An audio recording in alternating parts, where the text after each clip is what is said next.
Hey everybody, it is August 10th, 2017 at 11 o'clock at night, and I am finally here to do my vlog of the day. I had a pretty good day. I did a driving video, which I'm going to post here in a little while, where I'm driving to the post office to mail off a couple cards of kindness. And I talk a little bit about something that I'm going to continue tonight, which was last night I stayed up late and I watched the movie La Bamba, which was about the life and times of Richie Valens, who was a Mexican rock star in the 50s, and he had a couple of hits and he was killed in a plane crash with Buddy Holly. So I'm going to talk about music, because music has always been a part of my life since I was a little boy. And I'm very thankful to my parents that they raised me on some great music that has really inspired me to be very well rounded in different types of music. Like my mother, when I was very younger, she took me to see Coal Miner's Daughter, which is the story of country singer Loretta Lynn. And I, to this day, love Loretta Lynn. And my mom raised me on music, mostly country women, but like Dolly Parton, Loretta Lynn, Tammy Wynette, you know, the early women of country music. I grew up with that. And she also loved like Charlie Pride and Charlie Rich and some of the other artists of that time, Conway Twitty, and things like that. So I grew up with that country background, being from the South, you know, and having that country background, and these great strong women and these, you know, these great male vocalists. And then, of course, my mother loved Elvis Presley, and Elvis was a big part of my mother's life, and he was a big part of music growing up for my family. My dad did not like Elvis, but my mother did. And I remember being a kid, and we grew up on a military base, and we were all outside playing, and it was just a normal day. And I remember one of the kids' mothers in the neighborhood running outside going, "Oh my God, Elvis is dead." And when she did, all of the women, all of our moms, everybody just started screaming and falling on the ground. And we as kids were like, "Oh my God, what is wrong with my mom? Dad, come help us." And these women were like devastated at the death of this man. It was, I still remember this, like to this day. And so he had a big influence in my life. I learned to appreciate Elvis as I got older. He had a great voice. I love hearing him sing, and I'm really into that show Sun Records. It's about him and a few of the other artists from that time period. And I really love 50s music, and that's because of my dad. I'm going to talk about that. My dad loved older music. My dad had me on the Beach Boys. He had me listening to some of the Supremes, and my dad loved, really loved Buddy Holly. And when I was a kid, my dad let me watch the Buddy Holly story. And I loved Buddy Holly. I fell in love with Buddy Holly. I fell in love with Buddy Holly's style of music. Buddy Holly's, just the way he sang, you know, "Oh boy, when you're with me, oh boy." You know, he was so talented. And he died in a plane crash in 1959, the same plane crash that killed Richie Valens and another artist named the Big Bopper. And I still love Buddy Holly's music. Like, I still listen to it. There's a stage play called The Buddy Holly Story, which I hope to someday see.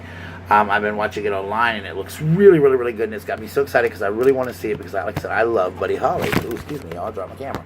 I really love his music, and then as I got older, I started learning to like music even more. It became such a part of my life. It was almost an escape from the bullying and the things that I was going through in life.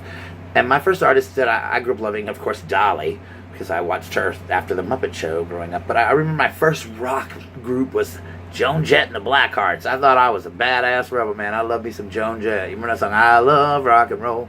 Yeah, so I love Joan Jett. And then I love the Go-Go's. I still love the Go-Go's. "Our Lips Are Sealed," "We Got the Beat," all the great songs.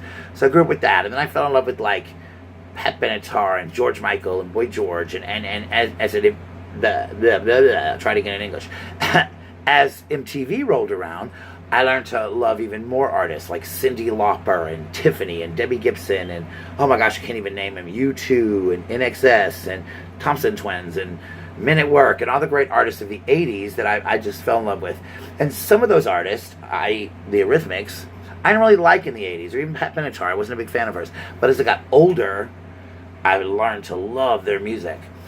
I'm not a big fan of all of the music of today. However, there is some I do like, but I still love to go back to those classics because they take me back. And one of the artists I really loved was Madonna. I was a big Madonna fan. I loved me some Madonna. Madonna was the queen of everything back then. She was a pioneer to me of like sexy music, and a lot of these girls today that dress sexy and skimpy. Madonna did all that. So, you know, I like Madonna. I have a lot of respect for Madonna. I'm not a big fan of Madonna now. Her music now, I don't like it. It's just, to me, it's not as good as it was back when Madonna was the pop queen. So, I still give her props for what she created in music and the name that she gave herself, and that she's had this substantial career all these years. But I'm just not a big fan of her new style of music, I should say. But music is such a great way to get into your soul, and I think that's, as I said earlier, I love Adele. I love her music because her music touches my soul. It gets right down into you. It talks to you. An artist that can do that.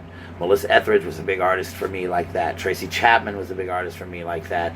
George Michael, when he would sing a ballad, it would make me feel. Now, one of my all-time favorite singers of all time is Whitney Houston, and I remember first hearing Whitney Houston and just falling madly in love with her voice and just thinking, oh my God, her voice is amazing. And I used to always say that Whitney Houston could tell a story with her voice. Like, she could make you fall in love, she could make you dance, whatever, but she told these stories with her voice. And I always loved that. And it's no secret, I'm a bigger fan of female artists than male artists. I think that's because I heard more of that kind of music growing up from my mother. But I did enjoy some male artists, growing up. But music is it's such a great way to get you to say or feel whatever you want to feel. And as an adult, I hate it because I don't often have a lot of time to listen to music. I don't like the radio because the radio might play one or two songs I like, and then the other 45 minutes is just crap, and I'm not enjoying it. To where when I was younger, and you play the radio, and this is that song, and you're rocking out and having a great time. So I'm not a big fan of the radio, but I like CDs. I'll buy a CD, or sometimes I'll make a CD for my car, and there's no great feeling as when I've had a really shitty day or whatever to just plop that CD in my CD player and start driving, and I'm listening and I'm singing along, and it's whatever songs I choose. I can pick and choose my music that way, and I love it. If I want to listen to an old Buddy Holly song, or I want to listen to Janis Joplin, another artist that I just absolutely love to this day is Janis Joplin, so listen to her, and then go in to listen to Lady Gaga, to listen to old Madonna, to a Cyndi Lauper song. I can do that. It's what, and that's the kind of music that I love, the music that talks to me. I want to have a good time when I'm listening to music.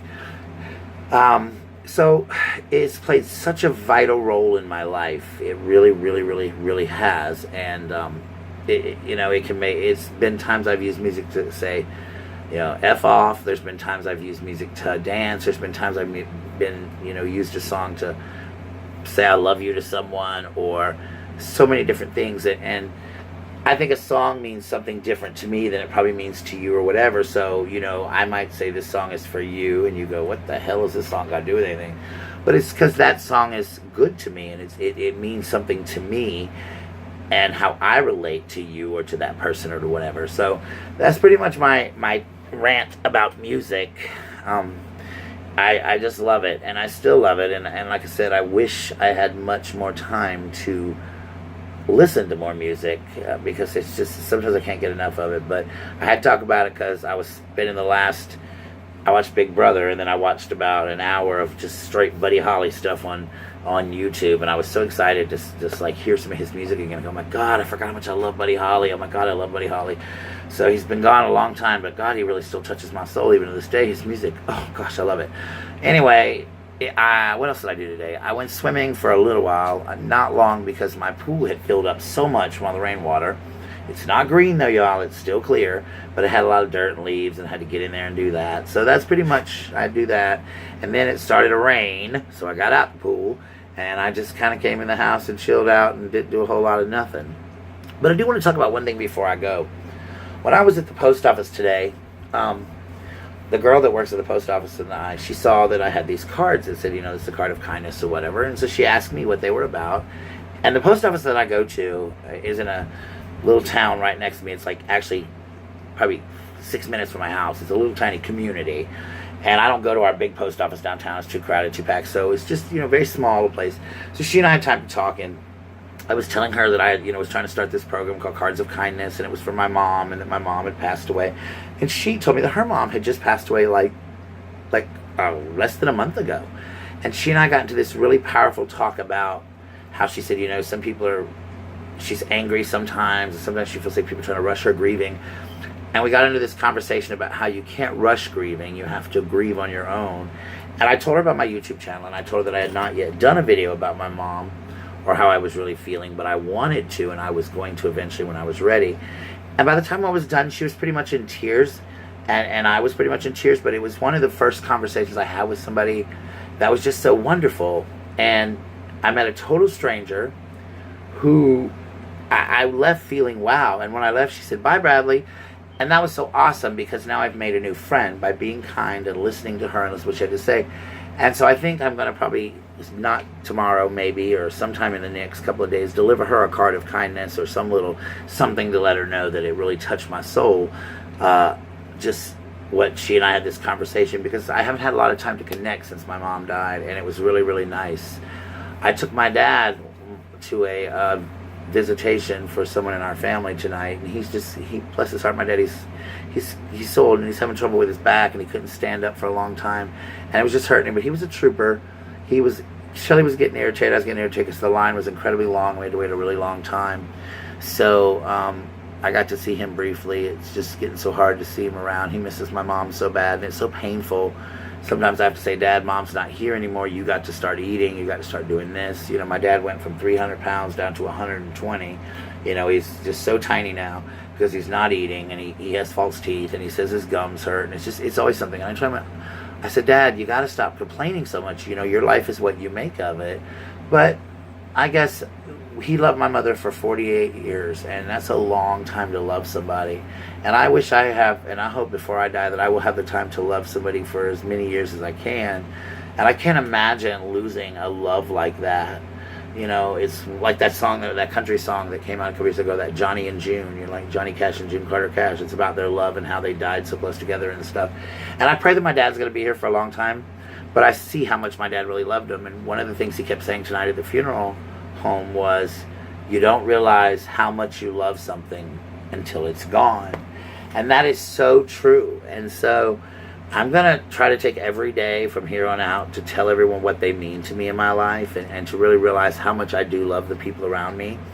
And I hope that everybody does that, because the other thing I'm going to say about my mom's death before I go, because and this will be covered again in a video so you will hear, but my mom was very, very, very sick, and she was in a nursing home at the last part of her life because she had to go through rehab. And it was a Friday night, and I remember going to see my mom, and I was leaving, and I was all the way almost out the door, and something in my heart said, "Go back and tell your mom you love her and kiss her. You forgot." So I was running down the hallway, and the nurse was like, "Please stop running," whatever. And I just kept on, and I jumped in the room, and I said, "Mom, I forgot to tell you I love you." And she said, "I love you, son." And I kissed her on the cheek, and I said, "I won't be here tomorrow because I have some plans," which was Saturday, but on Sunday I'm coming up, and then we're going to hang out for a little while, and then on Monday I'm coming up every day during spring break, and we're going to work on your rehabilitation together, and I'm going to be your cheerleader, and I'm going to help you do some of these things, and I'm going to do them myself, and this, that, and the other. And I left the room, and I felt so happy I got to tell my mom I love her. Saturday I didn't see her, and Sunday, as I was getting dressed, putting my shoes on to go see her, my dad said, "You don't go to the nursing home, go to the hospital. They're rushing your mom to the hospital. She can't breathe." And she was gone. And I'm just glad that I had that final moment, and that's what I told that girl today at the post office, that I had that final second, that whatever it was in my mind, whether it was God or whether it was a guardian angel or something that told me to go back and tell my mom I love her, and that I would, you know, and give her a kiss, because I'll always have that in my heart, rather than having the pain of, "Oh my God, what if I would have went back?" So I don't have to worry about what if, because I did it, and that's the thing. And I told her today, I said, I think her mom and my mom, God needed them to go be guardian angels, because my mom was my angel. She was my guardian angel, and I'm hoping she's a guardian angel for somebody else, and she's as wonderful of an angel to them as she was to me. So that's kind of the thing. Whatever guardian angel told me about my mom, I was happy for that, and I'm glad, and I thank whatever it was, whether it was an angel or God, for allowing me to have that last second. But I will do a video of my mom, I promise, guys. It'll be soon, I promise, and I'll tell you a lot more about the whole situation and my relationship with my mom. But I'm going to get off of here, because I want to probably watch some more stuff online and chill out for a little while, because I want to get some rest. I got to go do some things in the morning, and I probably might have to go with my dad to this funeral, depending on how he feels. But anyway, guys, I love you. Remember, be the best you that you can be. And all you people that want to be hating and leaving comments on my videos or whatever, on my videos or other people's videos, remember, hating is a disease, and some of you bitches need to get well soon. Take care of yourselves. Peace out.